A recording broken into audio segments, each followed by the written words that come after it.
श्री राम। भाइयों बहनों, माताएं व बुजुर्गों, हिंदुस्तान के नौजवानों, एक बार रावण जो है शंकर जी को पूरा मोह लेने के लिए, अपने बस में कर लेने के लिए इतनी बड़ी पूजा करने की सोच बना ली कि अपना शीश काट काट करके और शंकर जी को चढ़ाने लगा।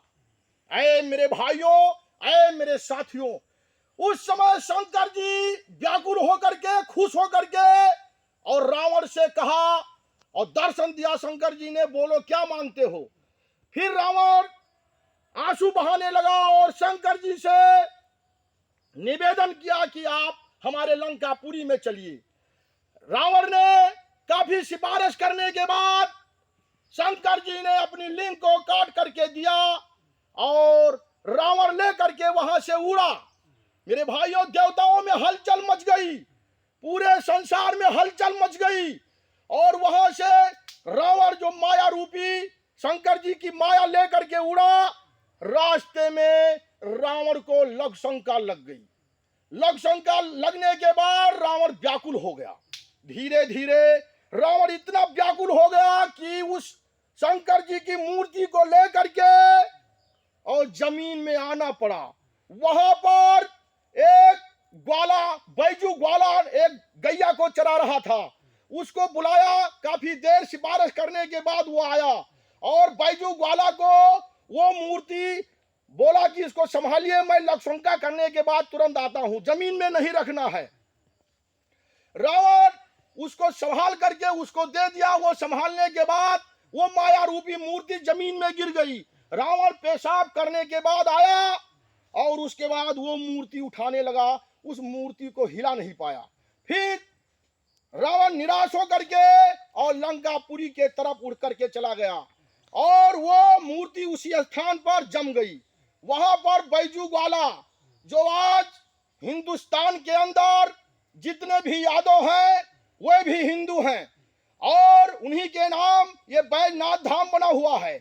और जितने भी यादव हैं वे अपनी भारतीय जनता पार्टी को समय आता है तो भूल जाते हैं, अपनी हिंदुत्व पार्टी को नहीं भूलना चाहिए।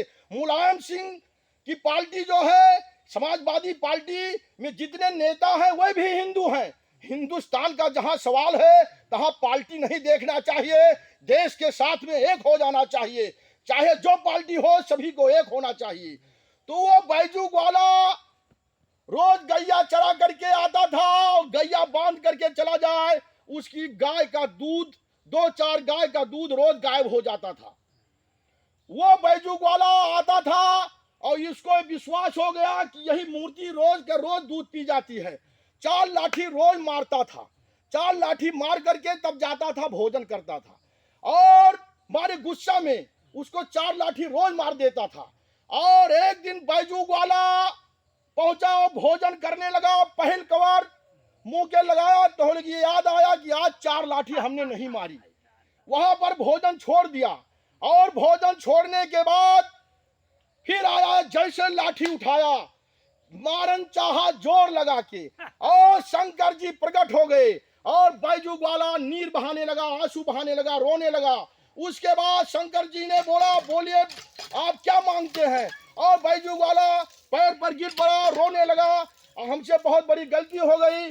और उसके बाद शंकर जी बड़े भाव से बोले कि आप बैजू ग्वाला हैं, आपके नाम से ये बैजनाथ धाम बनेगा, यहाँ पर मैं बैजनाथ धाम की स्थापना करता हूँ और आपको आशीर्वाद देता हूँ। इतने में शंकर जी गायब हो जाते हैं। मेरे भाइयों, मेरे साथियों, हिंदुस्तान के नौजवानों, जितने भी यादव भाई हैं उन्हीं के नाम बैजनाथ धाम बना हुआ है। हिंदुस्तान को समझो, अपनी हिंदुत्व की शक्ति को समझो।